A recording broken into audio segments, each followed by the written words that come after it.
After that, we're all going to knock on doors. So, stick around for the trainings. Look for the people with the shiny clipboards. They'll train you afterwards. Without further ado, I'd like to introduce you to the next junior senator from the state of Texas. Yes!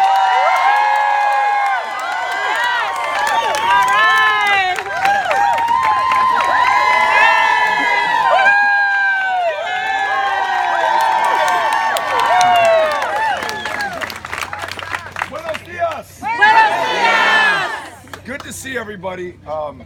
This makes us feel so good in this campaign that is a campaign not just for Texas and not just for this country, not just for this generation, but for every generation to follow. A campaign that has captured the attention of our fellow Texans at a moment that could not be more important. A campaign that's also invited millions of dollars in attack ads on us, trying to scare one another about one another. A campaign in a country that at this moment still has hundreds of kids who are locked up, unable to be with their parents, don't know when or even if they'll see them again. A country that is right now building walls, still trying to pursue bans against people of one religion or one faith in this country that is comprised of people from the world over who've come together in no place like they've come together in Houston, Texas, the most diverse city in the most diverse. And to all of these opportunities and to all of these challenges, we've met them with one another, never excluding somebody based on any small difference of party or geography or any of that small stuff that doesn't count right now in this really important moment.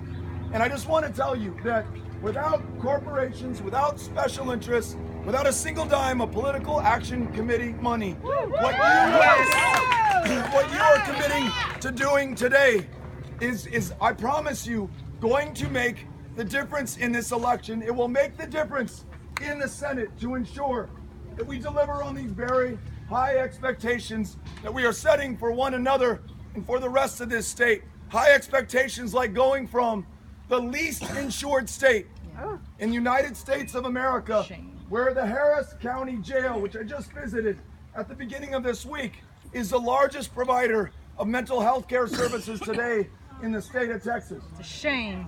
When I visited a homeless woman yesterday, thanks to someone who came to a meeting like this and stood up and said, "Hey, Beto, you're knocking on doors, you're having town hall meetings, you're doing these great events with bands, but there are people who are going unheard and therefore unrepresented, and you need to show up and listen to them."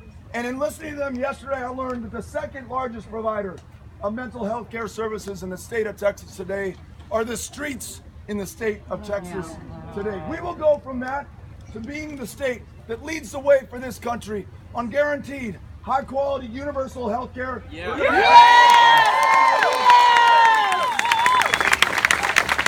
from family separation and private immigration jails and walls and militarization of the border to a state that leads the conversation nationally and ensures that our immigration laws look like us, written in our own image to reflect everything that we know that's great about Houston, that's great about El Paso, that's great about Texas, and great about this country. We will free dreamers from the We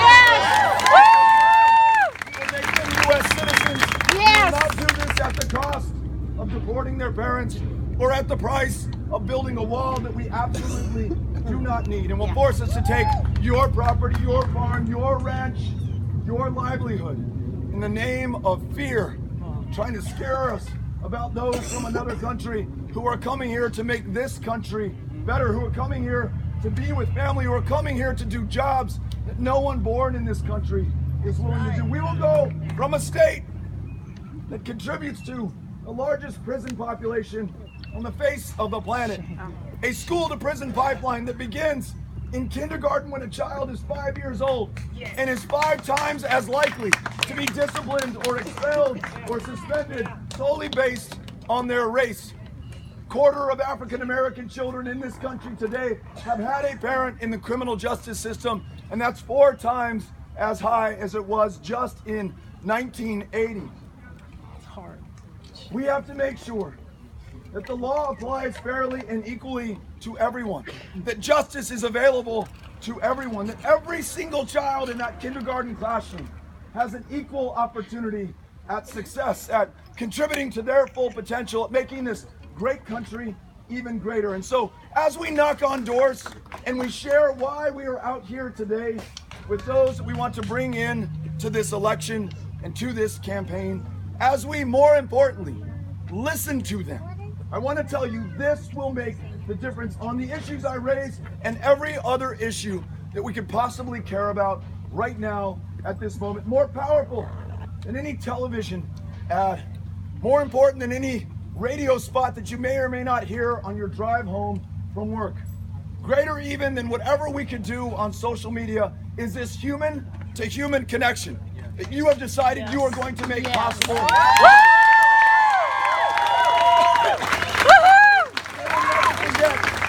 The fact that you showed up, you knocked on their door, you took the time to listen to them. I tell you, we ran an uphill battle for Congress in 2012 against an 8-term, 16-year incumbent who outspent us 5-1. We made a virtue of a necessity, and all we did all day long for 9 months was knock on doors, just like we're going to do right here today, meeting those people in El Paso that I wanted to serve and represent in the Congress, learning so much from them. And 7 months into this, I was walking into a diner for breakfast one morning. It's a Monday morning, and I knew that we were on to something because a gentleman approached me. He says, "Are you Beto O'Rourke?" I said, "I am." He says, "Well, it appears that you knocked on my grandmother's door last Thursday, and she invited you in. And you introduced yourself, but you listened to her. She told you about her grandson serving in the Marines, her daughter who is a school teacher, how proud she is of them, some of the challenges that they face. And you took that all in, and then you went and talked to her neighbor and other folks down the street. Well, turns out that this last Sunday, I and my 32 cousins have menudo at her house.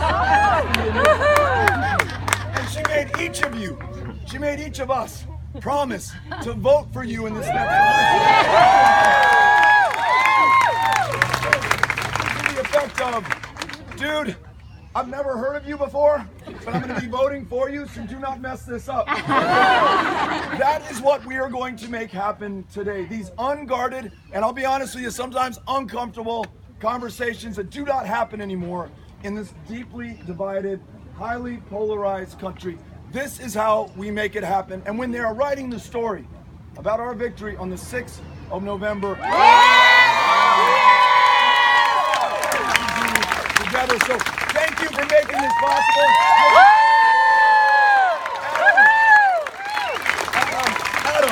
Adam's going to give us instructions on how we do this. I'll be out knocking on doors with you. Yes. Looking forward to the next 2.5 months and celebrating on the 6th of November. Thank you all.